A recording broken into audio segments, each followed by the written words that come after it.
Welcome back to The Bible is Art, where we explore the literary artistry of the Bible. And in this week, we're talking about the names that Matthew changes in his genealogy. Some of the people in Matthew's genealogy we know about. We've read about them before in the Old Testament.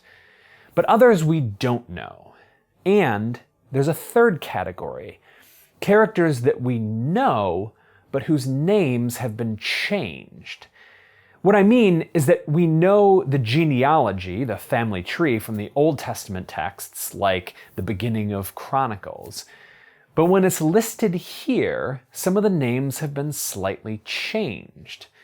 Now, if that concerns you, just hold on a minute, we'll get back to that. But for now, let's look at these two characters, the two changes Matthew makes. The two people are in verse 8 and 10. And their original names were Asa and Ammon. Matthew changed these names to Asaph and Amos. How we know their original names are from family trees from the book of Kings and Chronicles. Now, some scholars think that this was a copyist error. So when the manuscripts were being copied, they just made a mistake.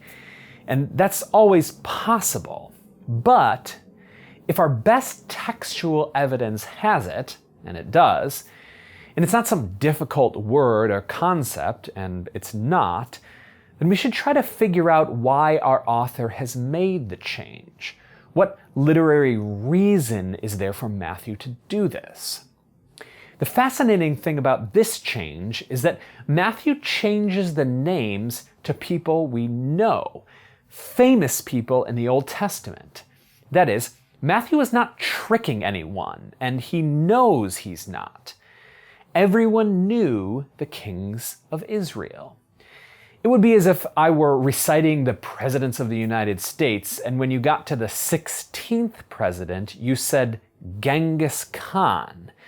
Everyone would know that it's not true and assume you're communicating something about the 16th president, Abraham Lincoln.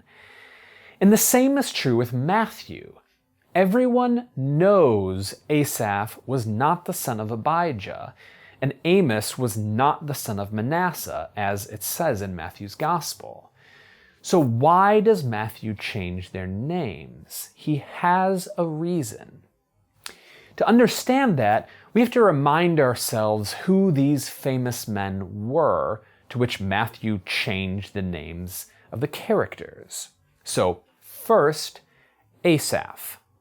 Asaph was a psalmist, a writer of psalms. 12 of them in the center of the book of Psalms. This will be important later because at the center of Matthew's Gospel, Jesus will quote from Asaph's central psalm, Psalm 78, in the center of Matthew's Gospel, Matthew chapter 13.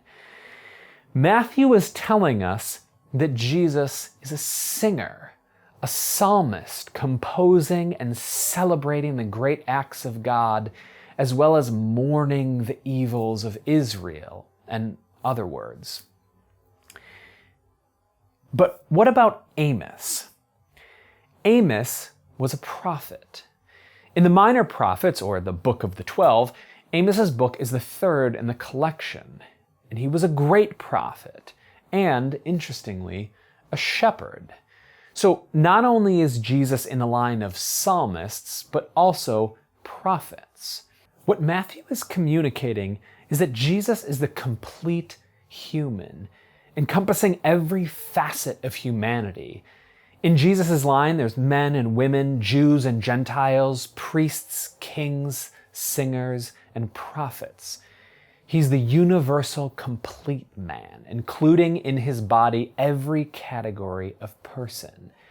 And that is why Matthew changes the names, to communicate something about Jesus. And that, my friends, is why the Bible is art.